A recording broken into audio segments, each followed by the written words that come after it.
무음으로 해주시고 예배를 준비해 주시기 바랍니다.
하이델베르그 교리문답 제1, 2문답을 낭독하심으로써 주일 예배로 나아가겠습니다.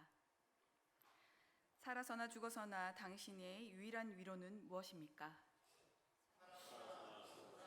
나의 몸과 영혼은 나 자신의 것이 아닙니다. 나의 몸과 영혼은 나의 신실하신 구주 예수 그리스도의 것입니다. 그리스도는 자신의 보배로운 피로 나의 모든 죄값을 완전히 치르셨습니다. 그리스도는 나를 마귀의 모든 권세에서 풀어주셨습니다. 또한 그리스도는 나를 지켜주십니다. 그리고 하늘에 계신 아버지의 뜻이 아니라면 내 머리에서 머리카락 하나도 떨어지지 않습니다. 참으로 모든 것은 나의 구원을 위해 합력하여 일합니다. 그리고 그리스도는 성령님을 통해 내게 영생을 보증해 주십니다. 또한 그리스도는 이제부터 진심으로 기꺼이 그리스도를 위해 살도록 나를 준비시키십니다. 아멘. 이 위로 안에서 복을 누리며 살다가 죽기 위해 당신은 무엇을 알아야만 합니까? 다음 세 가지를 알아야만 합니다. 첫째, 나의 죄와 비참함이 얼마나 큰지 알아야 합니다. 둘째, 어떻게 내가 나의 모든 죄와 비참함으로부터 구원받는지 알아야 합니다. 셋째, 어떻게 내가 그러한 구원을 주시는 하나님께 감사해야 하는지 알아야 합니다. 아멘.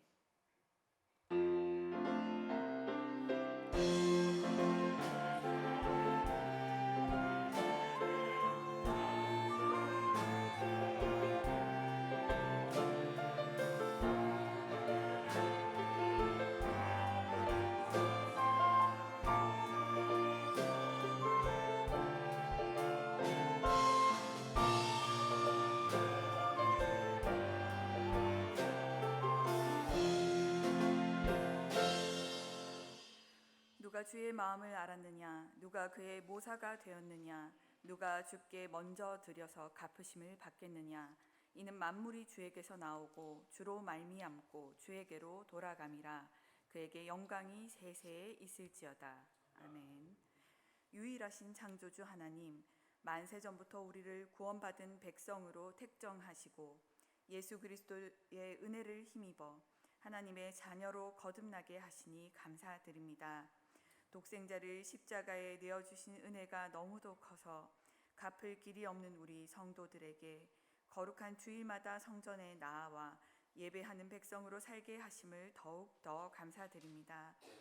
오늘도 하늘에서 내려오는 생명의 양식으로 먹이사 우리 영혼을 배부르게 하시며 반석에서 나오는 샘물과도 같은 은혜로 우리의 심령을 만족하게 하옵소서.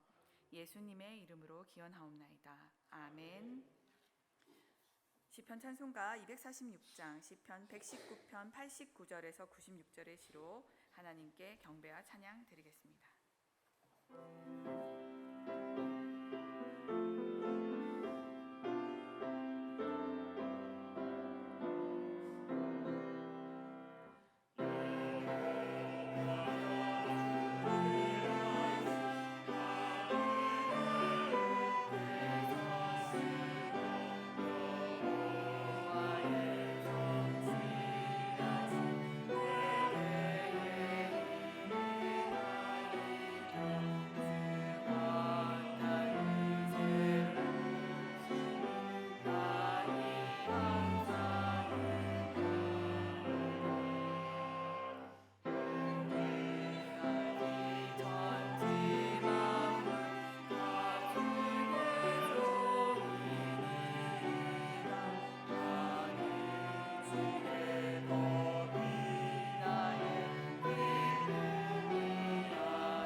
니케아 신경으로 우리의 신앙을 하나님과 사람 앞에 고백하겠습니다. 우리는 한 분 하나님, 전능하신 아버지, 하늘과 땅의 창조주, 보이는 것과 보이지 않는 모든 것의 창조주를 믿습니다. 우리는 한 주님, 예수 그리스도, 하나님의 독생자, 만세전에 성부에게서 나신 분, 하나님 중에 하나님, 빛 중에 빛, 참 하나님 중에 참 하나님이신 분, 곧 독생하셨고 지으심을 받지 않으셨으며 아버지와 함께 한 본질에 속하신 분을 믿는데 그 분으로 말미암아 만물이 지음 받았습니다. 그분은 우리 사람을 위하여 그리고 우리의 구원을 위하여 하늘에서 내려오셨으며 성령으로 동정녀 마리아에게서 육신을 입어 사람이 되었습니다. 그분은 우리를 위하여 본디오 빌라도 지하에서 십자가에 못 박히시고 고난 받으시고 장사되시고 사흘 만에 성경대로 부활하시고 하늘에 오르셨으며 그리고 아버지 하나님의 우편에 앉아 계시고 산 자와 죽은 자를 심판하시려 영광 중에 다시 오실 것이며 그분의 왕국은 영원할 것입니다. 우리는 성령님, 생명의 주이시며 생명을 주시는 분, 성부와 성자로부터 나오시고 성부와 성자와 함께 경배와 영광을 받으시며 선지자들을 통하여 말씀하신 분을 믿습니다. 우리는 하나의 거룩한 보편적이고 사도적인 교회를 믿습니다. 우리는 죄의 용서를 위한 한 세례를 인정하며 죽은 자들의 부활과 오는 세상의 생명을 고대합니다. 아멘. 하나님께서 우리에게 주신 언약의 말씀 10계명을 다 함께 교독하겠습니다. 나는 너를 애굽 땅 종 되었던 집에서 인도하여 낸 내 하나님 여호와니라. 나 외에는 다른 신들을 내게 두지 말지니라. 우리는 주님보다 다른 것을 더 좋아하고 사람들 더 사랑했습니다. 너는 자기를 위하여 새긴 우상을 만들지 말고 위로 하늘에 있는 것이나 아래로 땅에 있는 것이나 땅 및 물속에 있는 것에 어떤 형상도 만들지 말며 그것들에게 절하지 말며 그것들을 섬기지 말라. 나 내 하나님 여호와는 질투하는 하나님인즉 나를 미워하는 자의 죄를 갚되 아버지로부터 아들에게로 3, 4대까지 이르게 하거니와 나를 사랑하고 내 계명을 지키는 자에게는 천대까지 은혜를 베푸느니라. 말씀을 따라서 주님을 섬기지 못하였고 헛된 형상을 만드는 것처럼 우리의 하나님을 만들어 우리 자신을 위하는 합당하지 않은 예배를 드렸습니다. 너는 내 하나님 여호와의 이름을 망령되이 일컫지 말라. 나 여호와는 내 이름을 망령되이 일컫는 자를 죄 없는 줄로 인정하지 아니하리라. 우리는 주님의 이름을 때로 가볍게 여겼고 거룩히 여기지 못했습니다. 그리고 우리의 말과 행동으로 주님의 이름을 부끄럽게 했습니다. 내 하나님 여호와가 내게 명령한 대로 안식일을 지켜 거룩하게 하라. 엿새 동안은 힘써 내 모든 일을 행할 것이나 일곱째 날은 내 하나님 여호와의 안식일인즉 너나 내 아들이나 내 딸이나 내 남종이나 내 여종이나 내 소나 내 낙이나 내 모든 가축이나 내 문 안에 유하는 객이라도 아무 일도 하지 못하게 하고 내 남종이나 내 여종에게 너같이 안식하게 할지니라. 너는 기억하라. 내가 애굽 땅에서 종이 되었더니 내 하나님 여호와가 강한 손과 편팔로 거기서 너를 인도하여 내었나니 그러므로 내 하나님 여호와가 내게 명령하여 안식일을 지키라 하느니라. 우리는 주님의 날을 거룩히 지키지 못하였고 우리를 노예로 붙드는 세상적인 것으로부터 참 자유를 누리지 못하고 온전히 주님을 예배하고 경건한 일과 선을 베푸는 날로 보내지 못했습니다. 너는 내 하나님 여호와께서 명령한 대로 내 부모를 공경하라. 그리하면 내 하나님 여호와가 내게 준 땅에서 내 생명이 길고 복을 누리리라. 우리는 마땅히 해야 할 부모에 대한 공경을 다하지 못하였고 위에 있는 자에게 합당한 공경을 하지 못하였고 아래에 있는 자를 존중하지 못하였습니다. 살인하지 말지니라. 우리는 하나님의 형상인 사람을 값싸게 취급하였고 분노와 미움으로 피를 흘리는 자리에 서 있었습니다. 간음하지 말지니라. 우리는 마음으로 말로 행동으로 음란하고 부정한 일을 하였습니다. 도둑질하지 말지니라. 우리는 우리의 필요를 채우시는 하나님을 의지하지 못하여 훔치고 빼앗고 속이는 죄를 지었습니다. 내 이웃에 대하여 거짓 증거하지 말지니라. 우리는 거짓말로 하나님께 신실하지 못하였고 이웃을 해쳤습니다. 내 이웃의 아내를 탐내지 말지니라. 내 이웃의 집이나 그의 밭이나 그의 남종이나 그의 여종이나 그의 소나 그의 낙이나 내 이웃의 모든 소유를 탐내지 말지니라. 우리는 불만과 질투와 욕정으로 탐심을 키우는 죄를 지었습니다. 아멘. 찬송가 491장으로 하나님께 찬양 올려드리겠습니다.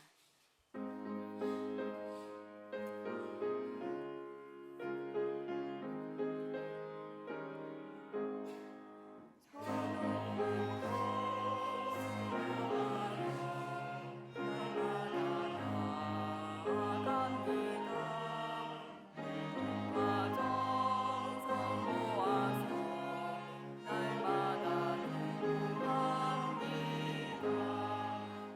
주 안에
하나님을 배반하고 죄악 중에 스스로 살 길을 찾으려 했던 자격 없는 죄를 위해 아무런 조건 없이 자신의 모든 것을 내어주신 사랑이신 하나님, 찬송과 영광을 받으옵소서. 하나님의 사랑하심은 진노를 거두는 것에 그치지 않으시고 우리를 구원하시기까지 견인하시며 장차 회복의 날에 구원의 은혜를 통하여 믿음으로 참여하게 하시니 감사를 드립니다. 우리는 구원받은 성도들을 위해 아름다운 일을 행하시는 하나님을 찬송하고 복된 소식을 간절히 필요로 하는 자들의 필요를 외면한 채 구원의 은혜를 잊고 나의 삶을 누리며 살았음을 고백하오니 용서하여 주옵소서. 예수님께서 하나님께 버림받으셔야 했던 그 버림은 우리의 버림이었고 예수님께서 받으셨던 채찍과 심판과 형벌은 우리가 받아야 했던 것이었지만 우리는 여전히 그 십자가 앞에 서 있으면서 예서 외면하고 있음을 고백합니다. 주님, 십자가 사랑 앞에 어떻게 살아야 할지 매일 주님 앞에 여쭈며 대속의 은혜에 합당한 삶을 살아내도록 저희를 인도하여 주시옵소서. 주님의 몸된 교회가 시대의 악한 풍조를 따르지 않고 진리의 말씀 위에 굳게 서서 날마다 교회된 본질을 회복하게 하시니 감사를 드립니다. 특별히 담임 목사님께 성령 충만과 영적 통찰력을 더하셔서 참된 개혁 신학으로 진리의 말씀을 맡기신 양들에게 먹이게 하시며 그 말씀을 받아 삶으로 실천하는 성도들의 가정과 일터 위에 하나님의 나라가 임하여 회복과 생명을 살리는 일이 날마다 일어나게 하옵소서. 우리의 아픈 손가락이 연약한 각 기관들을 살피사 바른 교리와 순종의 씨앗이 심겨져 풍성하고 왕성한 생명의 결실을 거두는 기관들로 일어서게 하옵소서. 너무도 기쁘고 감사하옵는 것은 곧 시작되는 어성경 전문 강사 과정을 통하여 온 재직들이 성경의 기초를 닦게 하시고 내년부터 시작될 전교인의 교리 교육사 과정으로 성도 한 사람 한 사람이 바른 신학 위에 든든히 서가는 건강한 교회로 세워져가는 비전을 이루게 하시는 하나님, 주님의 뜻이 우리의 삶의 중심이 되어 먼저 주의 나라와 의를 구하는 삶을 실천하는 건강한 교회가 되게 하옵소서. 세계 만국의 위정자들이 자신의 권위 위에 계신 하나님을 경외함으로 갈등과 분열, 정쟁과 전쟁을 그치고 화합과 평화로 안녕과 번영으로 나아가게 하옵소서.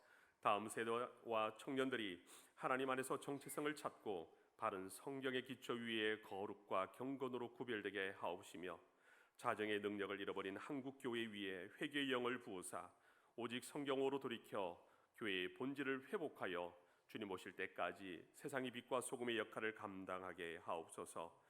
분단된 남과 북이 열방을 섬기고 복음을 전하는 연합으로 나아갈 수 있도록 속히 하나님 안에 하나 되게 하옵소서.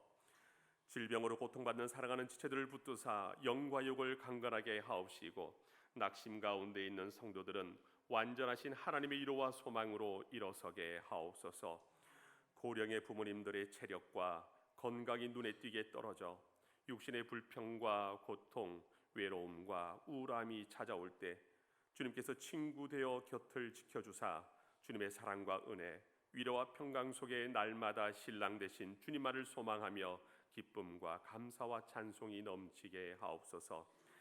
담임 목사님께서 말씀 선포하실 때의 권능으로 함께하사 그 입술을 주정하여 주옵시고 저희는 두렵고 떨리는 마음으로 선포되는 말씀 앞에 서게 하사 완악한 심령이 깨어지고 말씀이 영과 육을 살리는 생명수 담비가 되어 굳어진 마음밭이 기경되고 우리의 삶으로 하나님의 뜻을 이루는 행복을 누리게 하옵소서. 예배의 시종을 주님께 맡기오니 드려지는 예배를 통하여 삼위일체 하나님 홀로 영광 받으옵소서. 예수님의 이름으로 기도드립니다.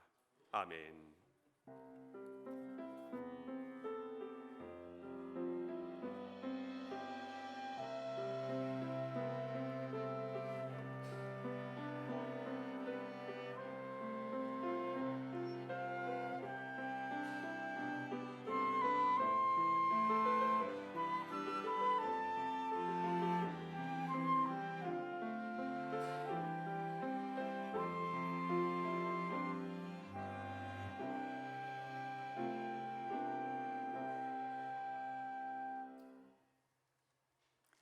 하나님께서 오늘 우리에게 주시는 말씀은 누가복음 9장 57절에서 62절 말씀입니다. 교독하도록 하겠습니다. 길 가실 때에 어떤 사람이 여짜오되 어디로 가시든지 나는 따르리이다.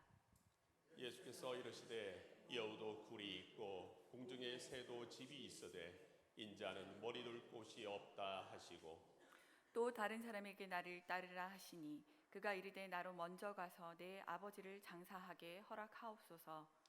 이르시되 죽은 자들로 자기의 죽은 자들을 장사하게 하고 너는 가서 하나님의 나라를 전파하라 하시고 또 다른 사람이 이르되 주여 내가 주를 따르겠나이다마는 나로 먼저 내 가족을 작별하게 허락하소서.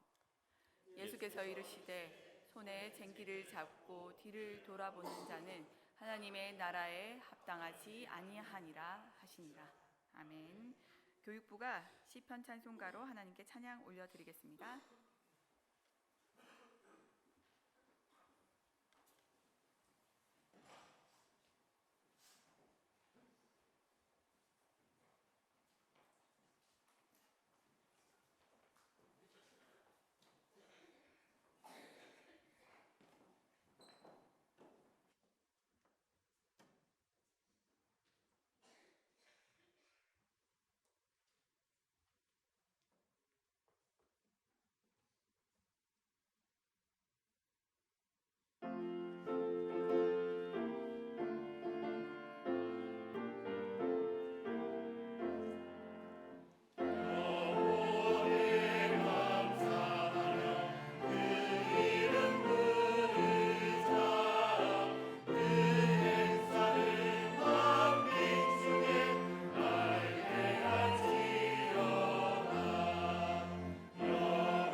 우리는 그동안 예수님께서 공생의 제3년 가을에 갈릴리 지방에서 제자들을 가르치시고 훈련하시는 것을 살펴봤습니다.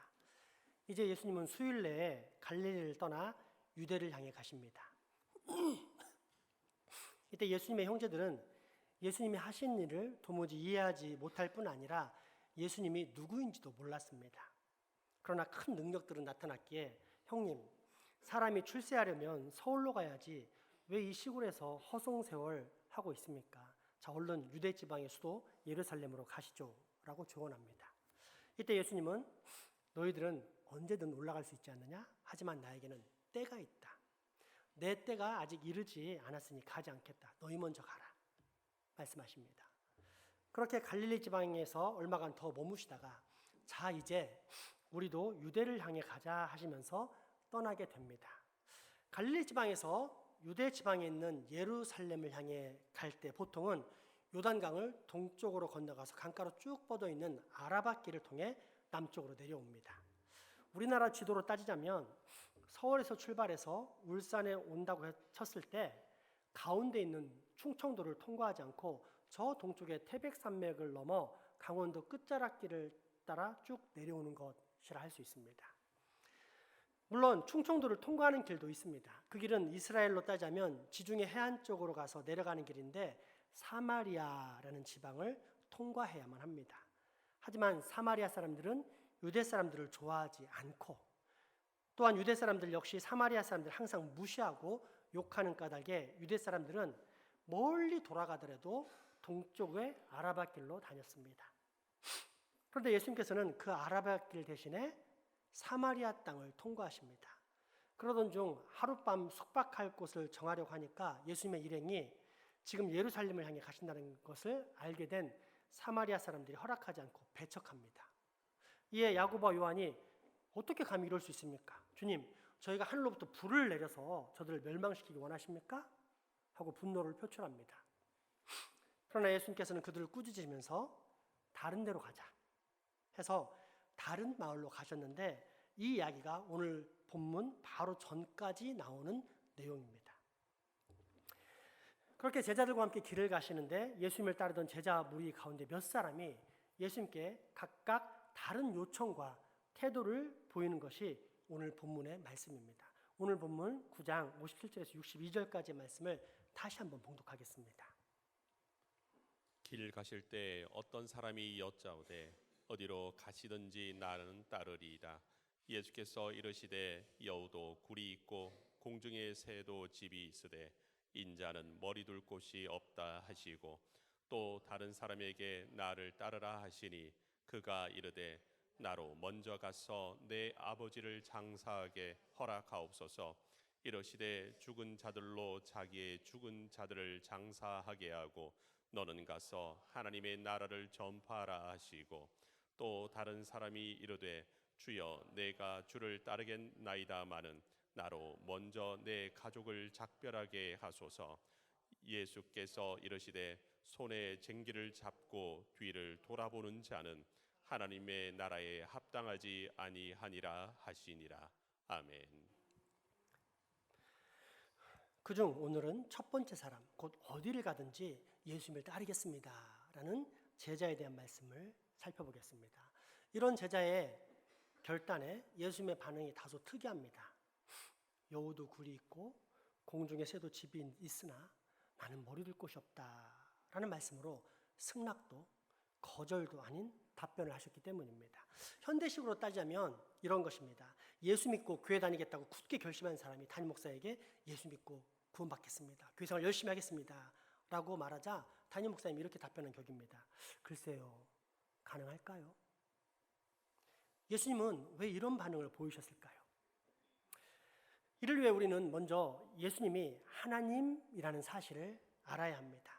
우리 안에 감춰진 모든 욕망을 다 알고 정확하게 지적해 내신다는 뜻입니다. 따라서 예수님의 답변은 예수님을 따라가겠다는 제자로 하여금 자신의 결심을 잘 생각하고 반성해서 무엇이 잘못되었는지 스스로 다시 한번 살펴보도록 하신 말씀입니다. 오늘 본문과 똑같은 내용이 마태복음 8장에 나오는데 여기에서 우리는 예수님을 쫓겠다는 사람에 대한 정보를 좀 더 자세히 알 수 있습니다. 마태복음 8장 18절에서 20절까지의 말씀입니다. 예수께서 무리가 자기를 애워 사는 것을 보시고 건너편으로 가기를 명하시니라. 한 서기관이 나와 예수께 아뢰되 선생님이여 어디로 가시든지 저는 따르리이다. 예수께서 이르시되 여우도 굴이 있고 공중에 새도 거처가 있으되 인자는 머리 둘 곳이 없다 하시더라. 아멘. 서기관은 보통 사람이 아닌 율법 학자이자 이스라엘 백성들의 스승입니다. 율법을 새로이 베끼고 해석했으며 그 율법을 민중들에게 가르쳤던 사람입니다.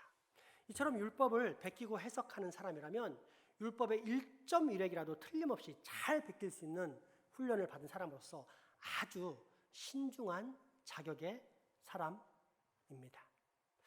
또한 그렇게 베끼고 해석한 율법을 민중에게 가르침으로써 이스라엘 백성들에게 헤브라이즘, 곧 히브리 정신을 주입해 왔습니다. 예수님께 본질보다 외식주의, 곧 외적인 행동 규정에 집착했다는 부정적인 평가를 받은 사람들이지만 아무튼 자신들 딴에는 율법을 현실 생활에 적용하려고 애썼던 매우 나름 신앙적인 인물들입니다. 안식일에 일하지 말라고 율법했으면 어느 정도만큼 일하면 괜찮고 어느 정도만큼 일하면 안 되는가에 대한 한계를 명백하게 그어주고, 또한 그날 걸어갈 수 있는 거리는 얼마며 일할 수 있는 노동의 양은 얼마인지를 정해주었던 사람들, 그들이 바로 이 서기관입니다. 그러니 이 서기관이라는 직업이 얼마나 신중하고 철저했을지 충분히 짐작하고도 남습니다. 그런데 이런 서기관 중에 한 사람이 예수님을 따르겠다고 찾아온 것입니다. 모르긴 몰라도 분명 신중하게 계산했을 것입니다. 예수님 같은 큰 스승을 따라다니며 훈련을 받게 되면 후에 자신이 거대한 학자가 될 수 있겠다는 확신을 가졌던 것입니다. 그도 그럴 것이, 예수님은 당시 네로라 하는 모든 율법 학자들과의 논쟁 속에서 그들을 일거에 무너뜨렸기 때문입니다. 따라서 이러한 대스승 밑에서 배우게 된다면 장차 이스라엘 최고의 율법 학자가 될 것이다 라는 계산을 하게 됩니다.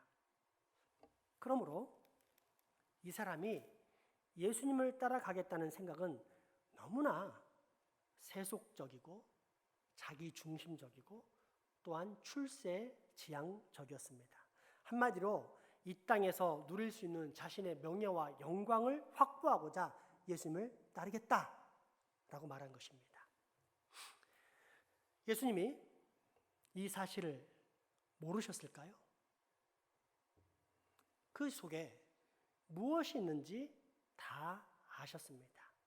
때문에 그에게 있는 결핍을 스스로 보충하고 반성하도록 응답하시는데, 그것이 바로 여우도 굴이 있고 공중의 새도 집이 있지만 나는 머리 둘 곳이 없다라는 말씀입니다. 즉 내가 가는 길은 명예와 영광, 출세의 길, 곧 현세의 만족과 유익이 아닌 영원한 기쁨과 행복의 길, 곧 구원과 영생의 길이다. 그래서 지금 나는 이 모든 것을 단번에 이루기 위해 저 골고다 십자가에 매달려 죽으려고 예루살렘에 올라가는 중이다. 이런 나를 네가 따라올 수 있겠냐? 하시면서 그 사람의 제일 취약한 점을 보시고 주의를 환기시키시는 겁니다.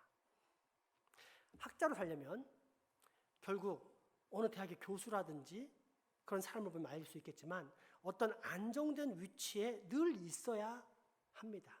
그런데 예수님을 따르는 길이란 그런 안정된 위치를 확보할 수 없는 길, 그 서기관이 기대하는 바와는 전혀 다른 길임을 가르쳐 주십니다. 그런데 이것이 과연 그 서기관에게만 해당되는 말씀일까요? 여러분, 우리도 혹시 서기관처럼 예수님을 액세서리처럼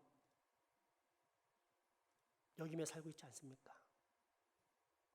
예수 믿으면 복 받는다고 했으니까, 예수 믿으면 사악한 영과 귀신들로부터 보호받을 수 있을 것 같으니까, 또한 이런 믿음은 실제적으로 없지만 그래도 다른 어떤 종교보다도 기독교가 훨씬 더 교양적이고 세련되었으니까 어차피 종교생활을 할 거라면 기독교를 선택하는 것이 더 낫지 않겠나 하는 생각 속에 예수님을 따르며 살고 있지는 않습니까? 만약 그렇다면 우리 역시 결국은 현세적이고 자아중심적인 관점에서 예수님을 따르고 있는 셈입니다. 소위 이 땅에서 잘 먹고 잘 살고 좋은 평판을 얻게 해줄 액세서리 예수님을 걸치며 살고 있는 것이지 결코 예수님을 주인으로 모시며 살고 있는 것이 아닙니다. 예수님께서 완성하신 하나님의 나라와 저 영원한 천국을 바라보며 사는 대신 여전히 현재 이 세상의 모든 관심을 두고 애착이 아닌 집착으로 죄악의 삶을 살고 있는 것입니다. 그러면 예수님은 이런 우리에게 동일한 말씀을 전해주실 수밖에 없습니다. 여우도 굴이 있고 공중의 새도 거처가 있지만 나는 머리 둘 곳이 없다. 그래도 나를 따르겠느냐?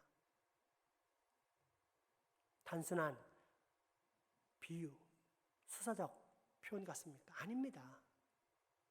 이를 날카롭게 정의하자면 예수님을 따른다면서 아직까지도 내세 곧 저 영원한 하늘나라에 대한 소망이 없이 현세의 유익과 만족, 행복만을 추구하며 살고 있다면 그는 지금 구원을 받지 못했다는 뜻입니다.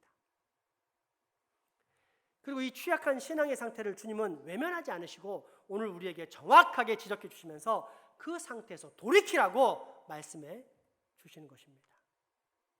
따라서 우리에게 남겨진 답변은 명쾌합니다.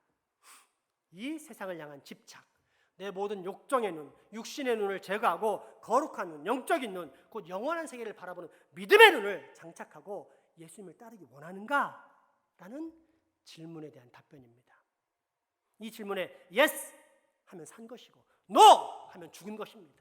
글쎄요 라고 미적거린 사람 또한 죽은 것입니다. 결코 중립의 상태가 아닙니다. 때문에 주님은 이 죽은 영혼들에게 취약한 자신의 내적 상태를 확인하고 어서 빨리 돌이키라고 지금 이 말씀을 우리에게 전해주고 계신 것입니다. 그런데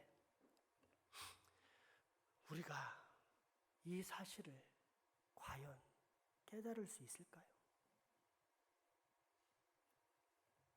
지난 휴가 기간이었습니다.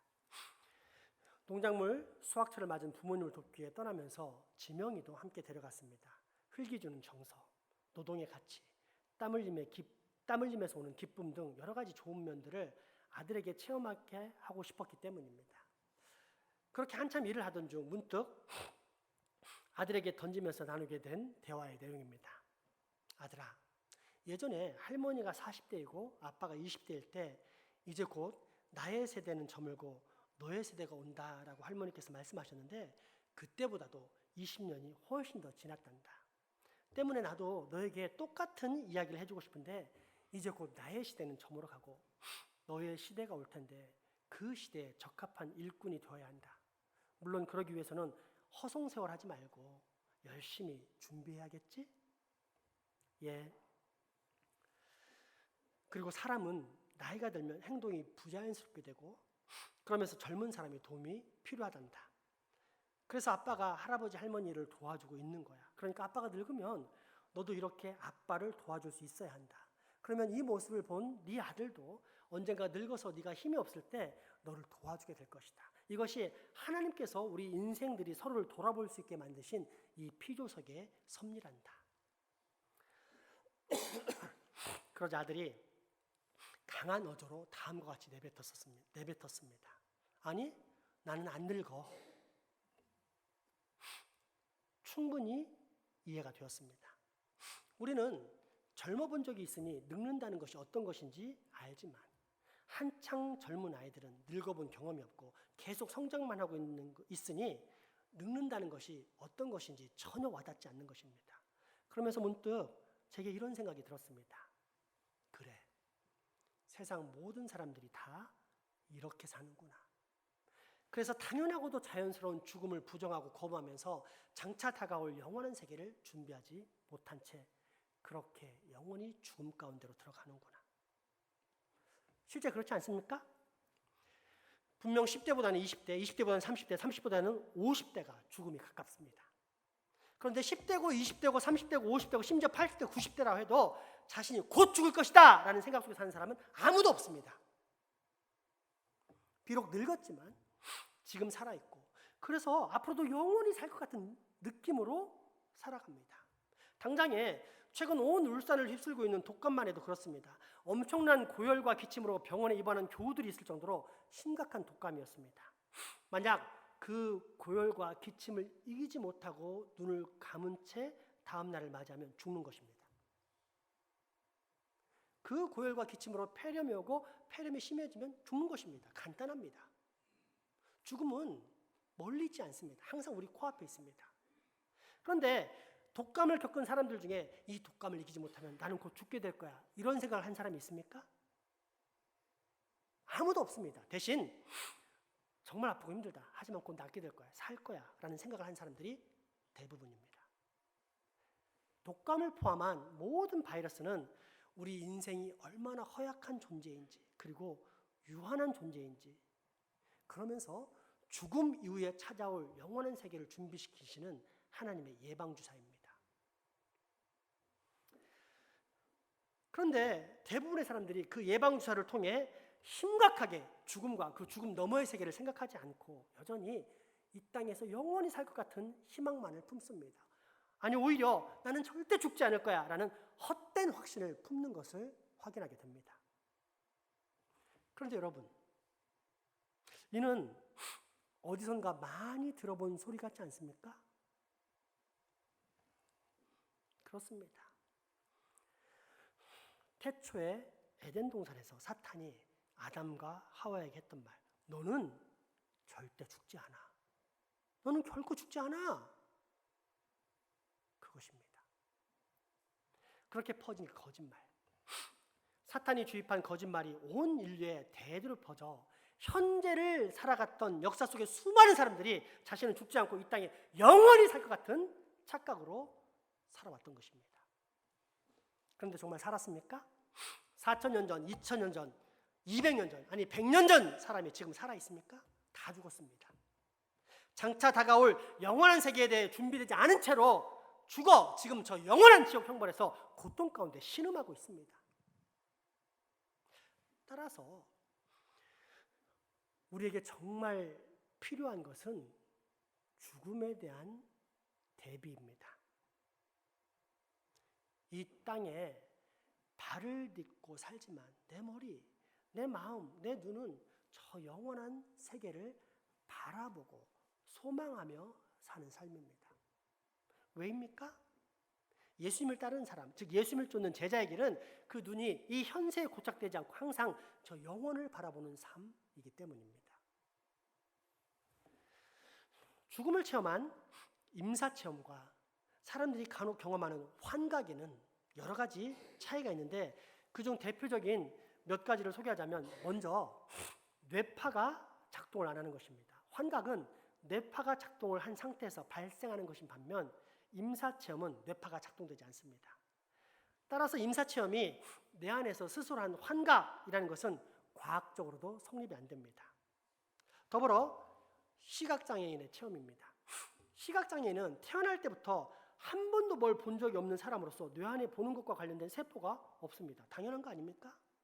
그런데 임사체험을 한 시각장애인들은 꽃이 어떻게 생겼다, 나무가 어떻게 생겼다, 건물이 어떻게 생겼고 자가용은 어떻게 생겼고 어떻게 갔다 라면서 평생 자신들이 본 적이 없는 것들을 묘사합니다. 그래서 시각장애인들이 임사체험을 하고 수많은 비주얼들을 설명하는 것을 보면서 임사체험은 환각이 아닌 과학적으로 진실이라는 사실을 깨닫게 됩니다. 또 다른 증거는 기승전결의 스토리입니다. 우리가 꿈을 생각하면 쉽습니다. 꿈이나 환각을 또 환상을 본 사람들은 순간 무언가를 보고 단편적인 어떤 이야기만 생각을 하면서 그 이미지와 장면이 남을 뿐이지 결코 기승전결의 이야기가 전개되지 않습니다. 그런데 임사체험을 한 사람은 전부 다 그 스토리가 기승전결입니다. 서론이 어떻고 그러다가 어떻게 전개되고 결국 이렇게 끝난다는 결말이 분명합니다. 이야기의 구성이 착각이 아닌 뭔가 정확히 보고 난 후 그것들을 하나하나 다 풀어서 설명하고 있음을 보여줍니다. 이런 임사체험을 한 사람 중에 두 어린아이를 둔 엄마가 있었습니다. 의학적으로 죽은 상태에서 천국을 방문하는 경험을 하게 되는데 그 천국이 얼마나 아름다운지 이루 말할 수 없는 그런 영광과 아름다움 때문에 모든 방문이 다 끝난 후에 지상으로 돌아오려 할 때 예수님께 주님 가기 싫어요. 그냥 저 여기 머물면 안 될까요? 라고 부탁할 정도였습니다. 여러분 이게 짐작이 됩니까? 저 아래 내가 키워야 할 아이가 둘이나 되는데 지상에 가기 싫다는 말을 하는 어머니를 과연 상식적으로 이해할 수 있겠습니까? 하지만 그 모든 것을 초월할 만큼 천국의 모습이 너무도 아름답고 영광스럽게 마치 변화산에서 모세와 엘리야를 본 베드로가 이것이 좋사오니 하면서 머물기를 소망하는 것처럼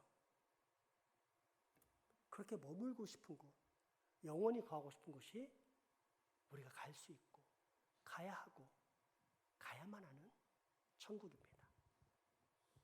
하지만 예수님께서는 허락하지 않으셨고 대신 얘야 저 지상에서 아직 네가 할 일이 있단다. 네게 사명이 있단다. 그러니 꼭 내려가서 그 사명의 삶을 다 살고 오거라. 라고 말씀하시기에 깨어났다고 합니다. 그렇게 해서 다시 살아나게 된 여인의 삶이 어떻게 변했을까요? 그 전에 교회만 다니던 삶에서 변화되어 온전한 신앙생활을 살 뿐 아니라 열정적입니다. 거룩과 경건의 삶에 힘쓰면서 가족들을 온 정성을 향해 보살피며 이웃들에게 늘 부드럽고 친절하게 대하고, 그러면서도 만나는 모든 사람들에게 항상 예수 그리스도 십자가 구원의 복음을 전하면서 영혼 구원에 힘쓰는 삶을 살게 됩니다. 어떻게 이런 변화가 일어나게 되었습니까? 천국, 스쳐 지나가는 이 세상이 끝나면 장차 내가 들어가게 될 저 영원한 세계, 곧 천국을 목격했기 때문입니다. 그렇게 발은 비록 이 땅을 딛고 살지만 그 마음은 언제나 저 하늘 소망, 저 영원한 하늘나라를 바라보며 살아가는 것입니다. 그런데 이런 영적인 눈, 영안이 그처럼 특별한 체험을 한 사람들에게만 있을까요? 아닙니다. 우리 모두에게 있습니다. 하나님께서는 성경을 통해 남녀노소 모든 사람에게 분명히 그 언약을 보여주셨기 때문입니다. 그렇게 발은 비록 이 땅을 딛고 살지만 그 마음은 언제나 하늘 소망, 저 영원한 세계를 바라보며 살아가는 것이 우리 그리스도인입니다. 다시 말해 그리스도인은 이 언약을 붙잡고 이 땅에 발을 딛고 살면서도 늘 영원한 세계, 언젠가 내가 반드시 도착하게 될 저 아름답고 영원한 천국 소망을 붙잡고 사는 참 소망의 사람인 것입니다. 정말 그럴까요? 하나님 말씀을 통해 확인해 보겠습니다. 고린도전서 15장 19에서 22절, 빌립보서 3장 17절에서 21절까지 말씀입니다. 만일 그리스도 안에서 우리가 바라는 것이 다만 이 세상의 삶뿐이면 모든 사람 가운데 우리가 더욱 불쌍한 자이리라. 그러나 이제 그리스도께서 죽은 자 가운데서 다시 살아나사 잠자는 자의 첫 열매가 되셨도다. 사망이 한 사람으로 말미암았으니 죽은 자의 부활도 한 사람으로 말미암는도다. 아담 안에서 모든 사람이 죽은 것 같이 그리스도 안에서 모든 사람이 삶을 얻으리라. 아멘. 형제들아, 너희는 함께 나를 본받으라. 그리고 너희가 우리를 본받은 것처럼 그와 같이 행하는 자들을 눈여겨보라. 내가 여러 번 너희에게 말하였거니와 이제도 눈물 흘리며 말하노니 여러 사람들이 그리스도의 십자가의 원수로 행하느니라.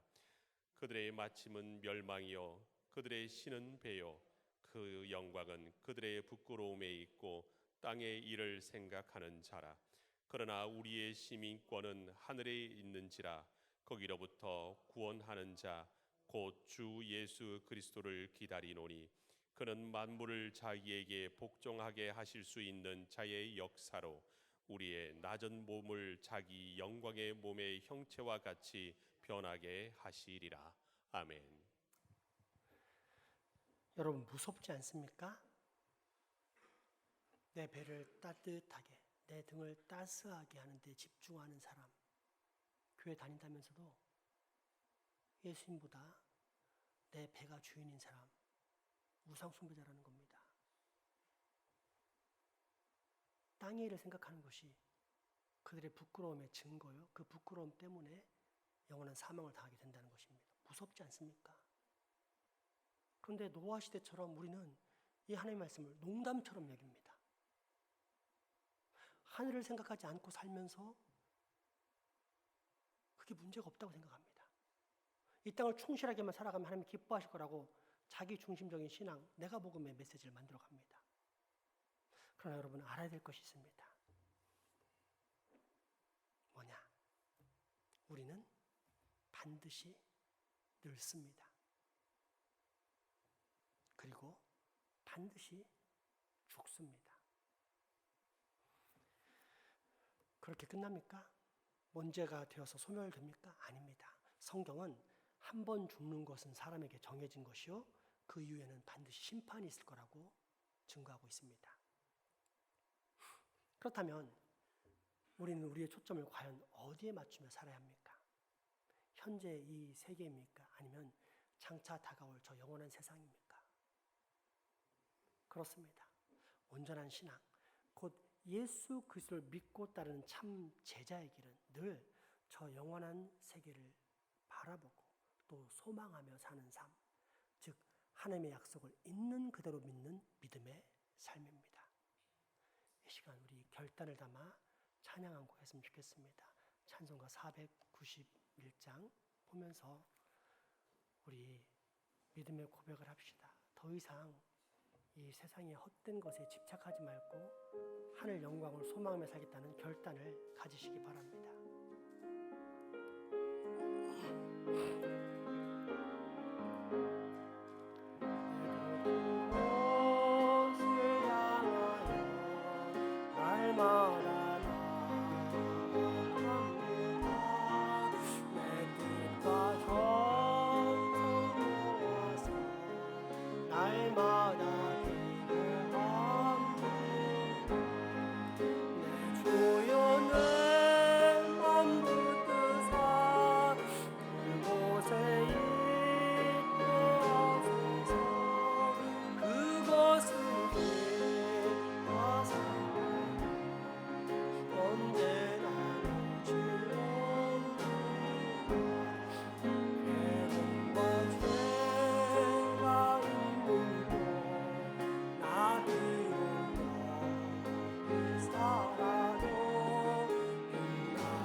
내 맘 붙드사 그곳에 있게 하소서.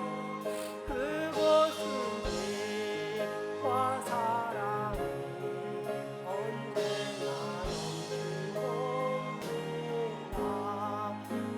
나가고 높은 길 싸우며 나아갑니다. 다시 하오니 날마다 하소서. 내 주여 내 맘 붙드사 이곳에 있게 하소서. 그곳은 빛과 사랑 언제나 넘치옵니다. 내 길을 따라온다. 저 높은 영원한 복 남기고 즐거운 노래 내 주여 내 맘 붙드사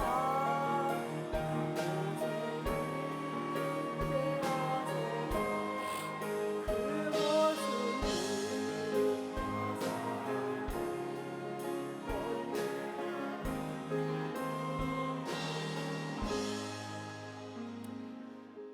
여러분, 저는 우리 교회, 나아가 한국 교회를 보며 아주 심각한 고민을 하게 됩니다. 교회 안에 구원받을 사람이 없습니다. 예수 믿고 구원받은 자의 이름이 교회인데 교회 안에 구원받을 사람이 없습니다. 하나님의 말씀을 믿지 않고 하나님의 말씀을 이용해서 내 배를 채우고 내 등을 따시게 하고 헌신, 봉사 없습니다. 하늘의 상급을 쌓으라 했지만 교회 나온 게 하늘 상급 쌓는 것이고 그 외 그저 내일 나만을 위해 사는 우상 숭배자들이 얼마나 많은지 모릅니다. 여러분, 단언컨대 전부 죽으면 지옥 갑니다. 예수를 믿으면 반드시 열매가 나오는데 하늘 소망을 품고 하늘의 상급을 쌓는 삶을 살 수밖에 없기 때문입니다. 그런 증거가 없으면 전부 지옥입니다. 그런데 이런 메시지가 들려와도 예배 시간에 조는 사람을 보면서 저는 서기관들이 따로 있지 않다고 생각합니다.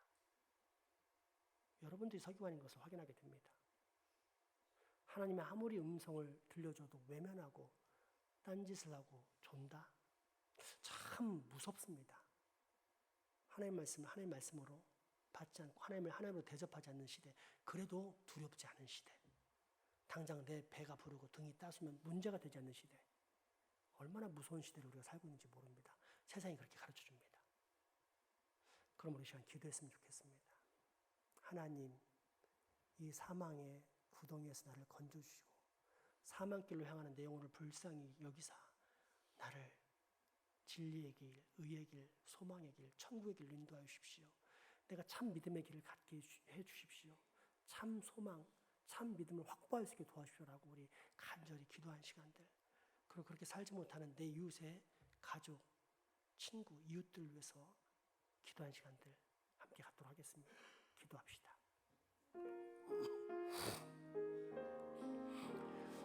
주님, 교회는 구원의 방주인데 구원받지 못한 백성들이 교회 안에 넘쳐납니다. 하나님, 이 죄악의 세대가, 하나님을 무시하는 세대가, 하나님을 대접하는 세대가 교회까지 집어삼켜버렸습니다. 그래서 내 배가 부르며 내 등이 따뜻하면 전부입니다. 하나님의 영광을 위해서, 저 하늘나라를 위해서 상금을 쌓고 투자하는 일에 인색하고 그게 뭐가 문제인지 알지 못하는 시대를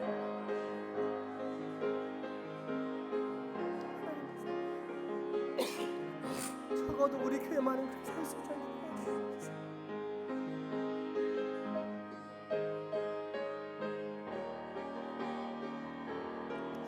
우리의 눈이, 우리의 마음이, 우리의 머리가 저 영원한 세계를 바라보며 생각하며, 다른 비록 이 땅을 듣고 살지라도 내 영혼은 항상 저 하늘나라 하나님의 나라에 두고 소망 가운데 그 말씀을 듣고 살아가는 참 그리스도인들이 되게 하여 주십시오. 적어도 우리 교회 안에는 구원받은 영혼들이 90% 이상 될 수 있게 도와주셔서 100% 구원받을 소망하오나 하나님 허락하신 사탄의 강아지들이 있어서 10%는 우리가 할 수 없을 줄 압니다. 그러나 하나님이 강권적으로 역사하시면 90% 이상 되는 우리 교인들은 반드시 예수 믿고 구원받기를 소망하오니 그렇게 할 수 있게 하여 주옵소서.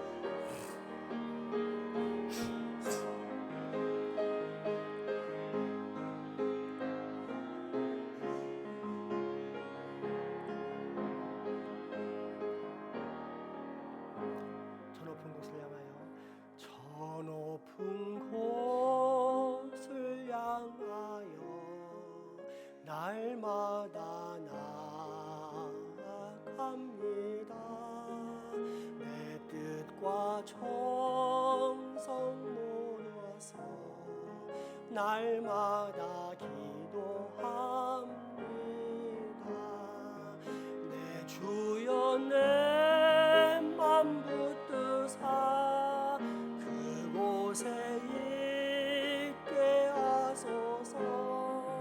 그곳은 빛과 사랑이 언제나 넘치옵니다.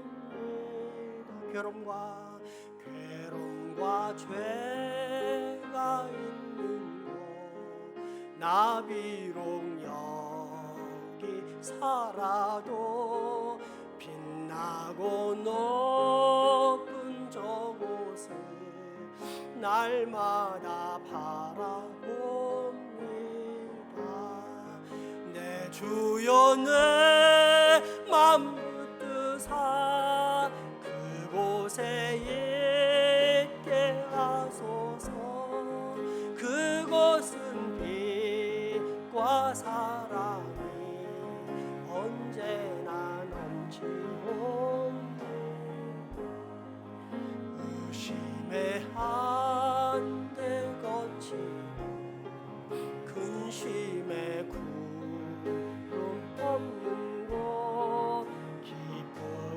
참된 평화가 거기만 있사옵니다.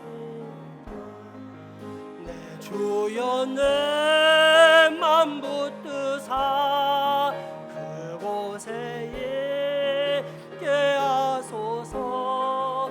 그곳은 빛과 사랑이 언제나 넘치옵네. 험하고 높은 이 길을 싸우며 나아갑니다. 다시금 기도하오니 내 주여 인도하소서. 내 주여 내 맘 붙드사 그곳에 있게 하소서. 그곳은 빛과 사랑이 언제나 넘치옵니다. 내 주를 따라 올라가 저 높은 곳에 문득 서 영원한 풍랑들이 즐거운 노래 부르리. 내 주여 내 맘 붙드사 그곳에 있게 하소서. 그곳은 빛과 사랑이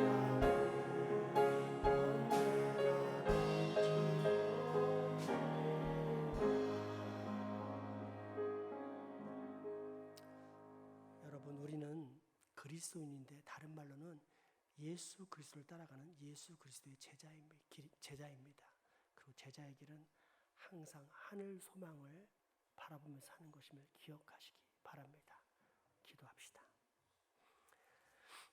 은혜와 소망의 하나님, 오늘 우리가 바라봐야 할 궁극적이고 완전한 세상, 저 하늘나라를 다시금 깨닫게 하시니 감사합니다. 원하오니 우리 장생복교의 모든 성도들은 이 영혼을 바라보며 살게 하여 주옵소서. 예수님의 이름으로 기도합니다. 아멘. 헌금하시겠습니다.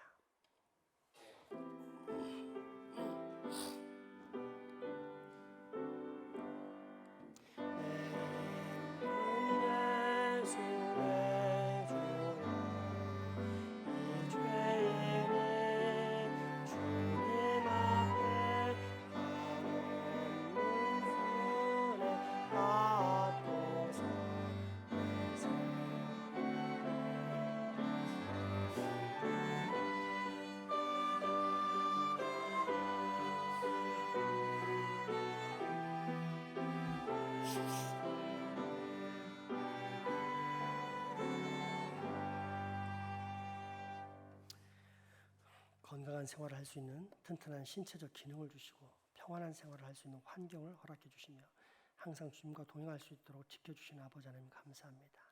이 시간에 저희 영혼과 욕심, 시간과 소유물 전체를 주님께 드리오니 주님 기쁘게 받아 주옵소서. 또한 드려진 모든 헌금에 베세다 들녘에서 어린 소년에 의하여 드려진 오병이의 기적이 나타나게 하여 주옵소서. 소년의 정성이 하나님의 능력을 드러냈던 것처럼 우리가 드린 헌금에도 하나님의 영광이 나타나 하나님의 나라가 확장되는 놀라운 복을 경험케 하여 주옵소서. 특별히 바친 손길들에게 큰 복 내려주사 영육간의 강건과 더불어 풍성한 복음 열매가 맺게 하시고 그로 인해 모든 주의 자녀들이 항상 기뻐하는 삶, 쉬지 않고 기도하는 삶, 날마다 묵상하고 모든 일에 감사하는 천국의 삶을 누리게 하여 주옵소서. 우리 가족이지만 병환으로 이 예배에 함께하지 못하는 소중한 환우들, 직장, 사업, 유학, 국방의 부동으로 타지에 나가 수고하는 우리 교우들에게도 동일한 은혜 주시옵고 우리가 맡은 이 지역사회 장생포와 울산을 불쌍히 여기사 하나님의 선택받고 구원받을 백성들이 어서서 교류와 함께 모여 예배하는 복을 꼭 얻게 하여 주옵소서. 하나님, 우리 교회에 하나님이 주도하시는 가짜 부흥주의가 아닌 참 부흥이 꼭 일어나게 하여 주시옵소서. 예수님 이름으로 기도합니다. 아멘.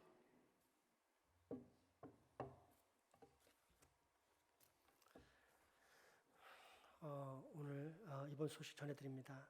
먼저 이제 주일 기도회 및 공동체 학습 소그룹 등 오후 일정 휴회 안내 말씀드립니다. 바이러스가 오면 반드시 다 전염됩니다. 왜냐하면 우리가 코로나를 통해서 경험해봤지만 그 코로나 동안에 바이러스에 경험 안 된 사람은 아마 거의 없을 겁니다. 바이러스는 우리 힘으로 이길 수 없는 불가항력적인 존재입니다. 다 경험이 될 수밖에 없습니다. 그러나 그렇다고 해서 그냥 무턱대고 살지는 않습니다. 바이러스가 만약 비 오는 날 거리라면 비 오는 거리를 걸을 때 늘 보슬비가 오는 게 아니라 한때 소낙비가 올 때가 있습니다. 그럼 그 소낙비는 우리가 처마 밑에 가서 피하는 게 이제 상책입니다. 그래서 우리 교회에서 이번 주 오후 일정을 이렇게 휴회를 하게 된 이유입니다. 오늘 성찬식도 있었는데 성찬식도 이 가까이 대면하는 문제 때문에 휴회를 했습니다. 그리 하시고 이제 최대한 대면을 삼가하도록 하겠습니다. 오늘 폐회 찬송할 때도 손으로 축복만 하고 서로 껴안는 시간은 삼가하도록 하고요. 예배 이제 마치고 나갈 때 우리 장로님들 비록 다 나았지만 혹시라도 우리 고령자 어르신들에게 옮길 위험성, 또 저는 아직 안 걸렸지만 저에게 옮겨진 것이 또 옮겨질 위험성이 있어서 오늘은 밖에서 인사를 하지 않겠습니다. 그래 참고하시고 자연스럽게 나가시면 됩니다. 실제로 우리 지난주에 감기가 우리 온 교회를 다 휘감았는데 우리 그 가족은 멀쩡했어요. 의도치 않았지만 휴가 때문에 밖에 있다가 오니까 감기 바이러스가 하면서 돈 다음에 와서 우리는 멀쩡했습니다. 그런 것처럼 일시적으로 우리가 잠깐 이제 휴식을 취할 테니까 그리 하시고 많은 협조 부탁드립니다. 그러면 코로나 때처럼 예배도 쉬면 되지 않느냐? 차라리 여러분 예배 드리고 감기 들려 죽어서 천국 가는 게 훨씬 낫습니다. 예배는 드리고 집회, 더 우리의 신앙을 단단히 하고 교육받게 하는 집회는 쉬는 것뿐입니다. 오해하지 마시고 모두 다 예배 아니냐 이런 데가 복잡해서 지금 설명할 수 없고 하나님께서 이 안식일을 기억하고 거룩히 지키라는 예배는 우리가 명확히 잘 지킵니다. 그러나 이제 그 이후에 우리의 신앙을 더 돈독히 하고 하나님께 헌신하고자 하는 마음짓을 만든 집회들에 대해서는 휴식을 취할 수 있다 이런 정도로만 아시고 그리 하시고 오후에는 식사하시고 자연스럽게 집으로 돌아가시기 바랍니다. 오늘 식사 후에는 대청소가 있습니다. 그래서 건강하신 분들은 남아서 최대한 이 교회 환경을 깨끗하게 해야만 감기가 덜 전염이 됩니다. 바이러스가. 그래서 우리가 깨끗하게 청소하는 시간을 갖도록 하겠습니다. 지난해도 참 맛있게 먹었는데 이번에도 우리 박세규 성도님께서 집안에 있는 단감을 아마 이게 마지막 단감이 될 것 같습니다. 그래서 박세규포 마지막 단감을 오늘 먹게 됩니다. 그래서 아주 맛있게 드시고 저는 이제 이미 먹어봤는데 너무 맛있더라고요. 그래서 맛있게 드시고 우리 박세규 성도님께 잘 먹겠습니다. 감사합니다. 하고 인사하는 시간 되었으면 좋겠습니다. 우리 영상으로 늘 우리 교회 예배를 함께하고 있는 서유진 집사님이 우리 교회에 그 독감이 들었다니까 독감의 회복에 좋은 그런 샤인머스켓을 또 과일로 보내오셨습니다. 그래서 오늘 점심 드시면서 샤인머스켓 드시는데 서유진 집사님이 아는 한 가장 좋은 그런 과일을 보내왔다고 합니다. 맛이 달다고 하니까 맛있게 드시고 다들 빨리 면역력 회복하시고 감기에서 나으시는 일이 있기 바랍니다. 재집회는 돌아오는 수요일날 수연경회에 있으니까 참고하시고 재집회 참석 바랍니다. 월상 예배는 돌아오는 11월 1일 수요일 아침 오후 5시 30분에 3층에서 있습니다. 이제 연말이라 각기관 총회가 있으니까 11월 16일까지 각기관 총회를 해주시고 신년 사업 계획서도 제출해 주시기 바랍니다. 11월 16일은 또 총회에서 정한 대로 추수감사절을 드리도록 하겠습니다. 우리 마지막 찬양 드립니다.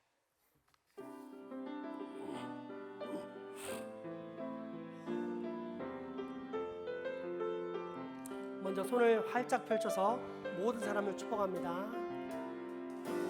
나를 보내사 서게 하신 곳 가장 귀한 곳이 바로 이곳이라 서로 한 사람에서 축복할까요? 내게 주신 곳 광야와 같아도 믿음과 소망 가지고 최선을 다하리.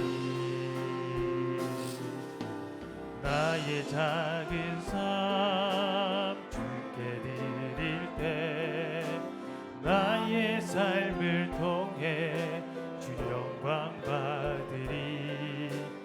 내게 맡기신 가장 귀한 이곳 감사와 순종으로 오늘을 살리라. 다시 한번 사방을 돌아보면서 일상을 축복하시기 통해 바랍니다. 하나님께 영광을 나의 일상을 통해 생명의 복음을 내게 맡기신 이곳 나를 부르신 곳에 하나님의 나라가 이루어지길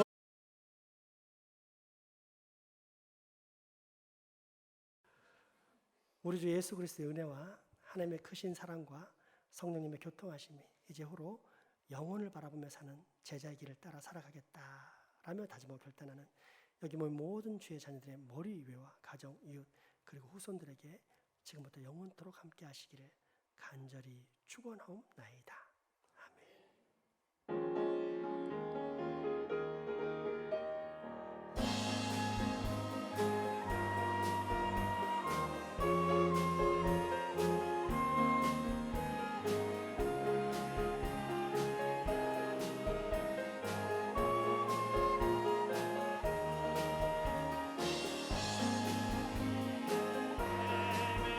주여 받아주소서.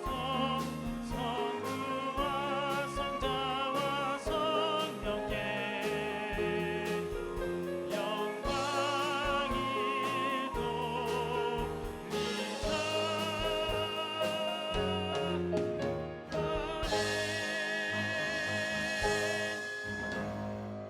아멘. 맛있게 식사하시기 바랍니다.